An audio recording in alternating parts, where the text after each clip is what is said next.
इसको कहते हैं पावर स्टार का पावर। जी हाँ, पवन सिंह जी के दो बोल बम गाने आए और दोनों का कुछ परिणाम दिखाने वाली हूँ।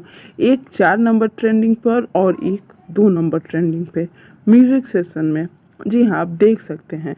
तो पवन सिंह जी का तांडव तो अभी शुरू हुआ है और तीसरे बोल बम गाने की बड़ी बड़ी खुशखबरी लेकर आई हूँ। तो वीडियो को अंत तक देखें और हमारे चैनल को सब्सक्राइब करना बिल्कुल ना भूलें और वीडियो को भी लाइक करें। जहाँ कई स्टार 32 और 40 गाने लेकर आ रहे हैं, वहीं पे पवन सिंह जी के 2 गाने ने तो ऐसा हिला दिया कि उनके 32 गाने भी फीके पड़ गए। मैं किसके बारे में बात कर रही हूँ ये आप सभी को बखूबी पता है। पवन सिंह जी का तीसरा बोल बम गाना सोमवार को सुबह सुबह हमारे बीच आ जाएगा, तो आप उसे प्यार देना बिल्कुल ना भूलें। अब तो पवन सिंह जी का लोहा मान चुके हैं सभी भोजपुरी के गायक। जी हाँ, हाल ही में टुनटुन यादव ने एक इंटरव्यू में ये कहा कि पवन सिंह जी अलग लेवल का काम करते हैं, उस लेवल तक हम नहीं पहुंच सकते और उस लेवल पर पहुंचने के लिए हमें काफ़ी मेहनत भी करनी पड़ी।